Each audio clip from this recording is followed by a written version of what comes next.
Jagadish audio book YouTube channel சொந்தங்கள் அனைவரையும் அன்புடன் வரவேற்கின்றோம். விக்ரமாதித்தன் கதைகள் பகுதி 10. எண்ணிய அவன் நேரே ராஜா பத்ருகரியை வந்து அடைந்தான். அரசே, பாம்புகளை ஆபரணமாக அணிந்துள்ள பரமசிவனும் பீதாம்பரத்தை தரிக்கும் மகாவிஷ்ணுவும் தங்களுக்கு சர்வ மங்களங்களையும் அளிப்பார்களாக என்று வாழ்த்தி பழத்தை அவனிடம் கொடுத்தான். மாதுளம்பழத்தை வாங்கி கொண்ட மகாராஜன் அதன் அழகை கண்டு வியந்தவனாய் அதனை திருப்பி திருப்பி பார்த்தான். இந்த பழம் உனக்கு எப்படி கிடைத்தது? பூவுலகத்தில் இது போன்ற பிரகாசம் பொருந்திய பழத்தை காண்பது அரிதே என்று கேட்டான் பத்ருகரி.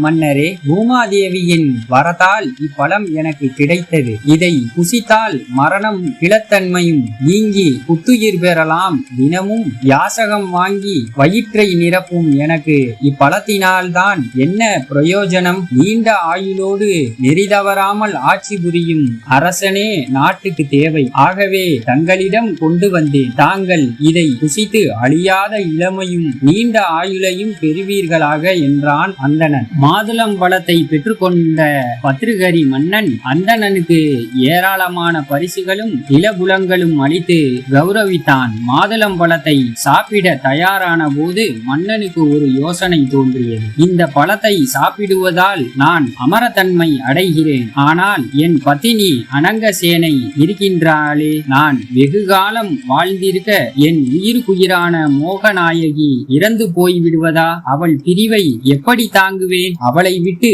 நான் பிரிந்திருப்பது என்பது எவ்விதம் முடியும்? அனங்கசேனை என்றென்றும் அழகு வாடாமல் இளமையோடு வாழ தகுந்தவள். அனங்கசேனை இப்பழத்தை சாப்பிடட்டுமே என்று எண்ணமிட்டான் பத்ருகரி மன்னன். அதற்கு மேல் பழத்தை வைத்து கொண்டு அவன் யோசிக்க விரும்பவில்லை. உடனே தன் தேவியை அழைத்து அவளிடம் பழத்தை கொடுத்தான். மகாராஜா, அன்பே அனங்கசேனை, இந்த அபூர்வ சக்தி வாய்ந்த மாதுளம் பழம் ஓர் அந்தணனால் எனக்கு கொடுக்கப்பட்டது. இதை சாப்பிட்டால் மரண பயமும் கிளத்தன்மையும் அகன்று விடுமாம். என்றென்றும் இளமையாக வாழலாம். நீ இதை சாப்பிடு என்று ராஜா பத்ருகரி அன்புடன் கொடுத்தான். அரசன் கொடுத்த பழத்தை அனங்கசேனை வாங்கி கொண்டாலே தவிர சாப்பிடவில்லை. அவளுக்கு ஆசை நாயகன் ஒருவன் இருந்தான். அரண்மனை குதிரை லாயத்தில் இருந்த குதிரை பாகனிடம் அவளுக்கு மோகம். குதிரையை அடக்கி ஆளக்கூடியவனே அந்த மோகநாயகியின் ஆசை தனித்து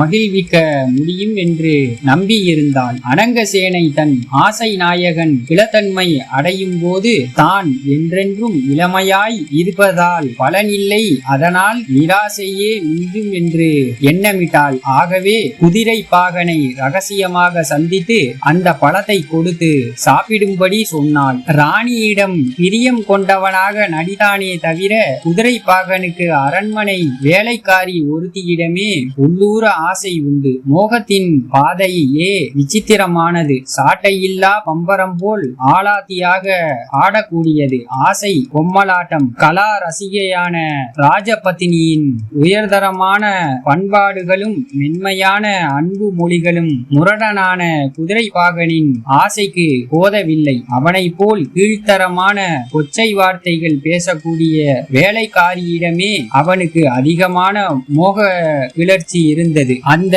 வேலைக்காரியை குதிரை பாகன் ரகசியமாக சந்தித்து, என் அன்பே, இந்த பழத்தை சாப்பிட்டால் நீண்ட நாட்கள் உடல் கட்டு தளராமல் வாலிபத்துடன் இருக்கலாம் என்று ஒருவர் தெரிவித்தார். உன்னை விட்டு நான் மட்டும் இதை சாப்பிட மாட்டேன், நீயே சாப்பிட்டு விடு என்று மாதுளம்பழத்தை அவளிடம் கொடுத்து விட்டான். அந்த மாதுளம்பழத்தை அவள் வாங்கி கொண்டாலே தவிர அவளும் சாப்பிடவில்லை. அவள் தன் ஆசை நாயகனான இடையனிடம் கொடுத்தாள். இடையனோ மாட்டு கொட்டலில் சாணம் முதலிய கழிவு பொருட்களை ஊட்டி எரியும் தன் ஆசை நாயகியான வேலைக்கார பெண்ணிற்கு அந்த பழத்தை கொடுத்து விட்டான். அவள் பழத்தை வாங்கி கொண்டு சாணி கூடையின் மீது வைத்து தூக்கி கொண்டு வீட்டிற்கு கிளம்பினாள். ராஜ வீதியில் அவள் சென்று கொண்டிருக்கையில் ராஜா பத்ருகரி எதிர்பட்டான். அப்போதுதான் வேட்டைக்கு தன் பரிவாரங்களுடன் புறப்பட்டு வந்து கொண்டிருந்தான். சாணி கூடையின் மீது அதிசய மாதுளம்பழத்தை கண்ட அரசன் திடுக்கிட்டு நின்றான். பழத்தின் அழகை அரசனை தடுத்து நிறுத்திவிட்டது. அந்தணன் ஒருவன் தனக்களித்த பழத்தை போன்று பிரகாசத்துடன் இருக்கும் அதை கண்டதும் அதை அடைய விரும்பினான். ஒரு மாதுளம்பழத்தை தன் ஆசை நாயகியான அனங்கசேனை சாப்பிட்டு அழியாத இளமையுடன் விளங்குவாள். இன்னொரு பழத்தை தானும் அருந்தினால் தானும் சாகாத இளமையுடன் அவளுடன் ஆனந்தமாக வாழலாம் என்று எண்ணமிட்டான் ராஜா பத்ருஹரி. உடனே சாணக்கூடை பெண்ணை அழைத்தான் மன்னபிரான். இந்த பழத்தை நான் விரும்புகிறேன், எனக்கு கொடுத்துவிடு, உனக்கு வேண்டிய பரிசுகள் தருகிறேன் என்றான் பத்ருஹரி. மன்னாதி மன்னன் கேட்கும் போது அவளால் மறுக்க முடியுமா? மேலும் அந்த பழத்தின் அபூர்வ சக்தியை அவள் அறியவில்லை, அவளால் நம்பவும் முடியாது. இடையன் அன்பாக சாப்பிட கொடுத்த பழம் அது என்றே அவள் எண்ணினாள். ஆகவே அரசன் கேட்டதும் தட்டாமல் அந்த பழத்தை கொடுத்து விட்டாள். பழத்துடன் அரசன் உடனே அரண்மனைக்கு திரும்பி விட்டான். வேட்டைக்கு செல்ல அவன் மனம் விரும்பவில்லை. பூமாதேவி வரப்பிரசாதத்தால் கிடைத்த ஒரே அதிசய பழம் என்று அந்தணன் தெரிவித்தான். அப்படி இருக்க அதே போன்ற மற்றொரு பழம் எப்படி கிடைத்தது? இந்த கதை தங்களுக்கு பிடித்திருந்தால் தொடர்ந்து எங்க சேனலுக்கு உங்க ஆதரவு கொடுங்க. லைக் பண்ணுங்க, ஷேர் பண்ணுங்க, கமெண்ட் பண்ணுங்க, சப்ஸ்கிரைப் பண்ணுங்க. நன்றி.